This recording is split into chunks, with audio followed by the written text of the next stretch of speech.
మా బాబు ఫుడ్ తినట్లేదు sir. Food తినాలంటే ఏం చేయాలి? సో పిల్లలు ఫుడ్ తినాలంటే ఫస్ట్ వాళ్ళకి ఆకలి ఏ విధంగా పెరుగుతుందో మనం చూడాల్సి ఉంటుంది. ఆకలి పెరగాలంటే స్టమక్ నుంచి ఫస్ట్ బ్రెయిన్ కి సిగ్నల్ వెళ్తుంది. బ్రెయిన్ నుంచి ఫర్దర్ మళ్ళీ స్టమక్ సిగ్నల్ రావడం వల్ల పొట్టలో రసాయనాలు రిలీజ్ అయిపోయి ఆకలి బాగా అవుతుంది. దీన్నే గట్ బ్రెయిన్ యాక్సిస్ అంటారు. ఇది యాక్టివ్గా ఉండాలంటే ఫస్ట్ మనం ఈ టిప్స్ ఫాలో అవ్వాలి. ఫస్ట్ టిప్ ఏంటంటే పిల్లలు అనేది చిరుతిళ్ళు అనేది రోజంతా తింటూ ఉంటారు. దానివల్ల ఏంటంటే స్టమక్ ఎంటీగా ఉండదు. సో ఫీడింగ్ టైంకి 3 hours ముందు మనం ఏ చిరుతిళ్ళు మటుకు ఇవ్వకూడదు. దీనివల్ల ఏంటంటే బ్రెయిన్ నుంచి ఆకలి సిగ్నల్ మంచిగా వచ్చేసి వీళ్ళు ఆకలి అనేది బాగా ఉంటుంది. ఫుడ్ కూడా బాగా తింటారు.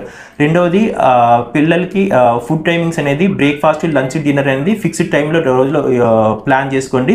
దీనివల్ల ఏంటంటే గట్ బ్రెయిన్ యాక్సిస్ కరెక్ట్గా ఉండేసి ఫీడింగ్ టైంకి అంతా కరెక్ట్గా ఆకలి సిగ్నల్ వస్తుంది. ఆకలి కూడా మంచిగా అవుతుంది. మూడవది పిల్లలకి మనం తరచూ డే టైం కొందరు ఎక్కువగా పాలు తాగుతూ ఉంటారు. దానివల్ల ఏంటంటే పొట్ట ఎప్పుడు ఫుల్గా ఉంటుంది, ఆకలి అనేది రాదు. సో డే టైం వీలైనంత వరకు తగ్గించండి, లేదంటే ఆపేయండి. దీంతో కూడా ఆకలి మంచిగా అవుతుంది. ఫోర్త్ వన్, పిల్లలకి ఫిజికల్ యాక్టివిటీస్, అవుట్డోర్ యాక్టివిటీస్ బాగా ఇంప్రూవ్ చేయండి. దీంతో స్టమక్ అనేది తొందరగా ఎంటీ అవుతుంది, జీర్ణం బాగా అవుతుంది.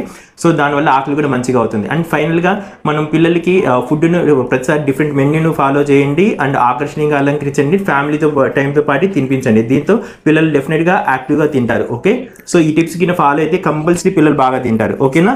ఓకే, ఫాలో అవుతారా? ఓకేనా? తింటావా కన్నా? తింటా అని చెప్పి నేను మంచిగా తింటా.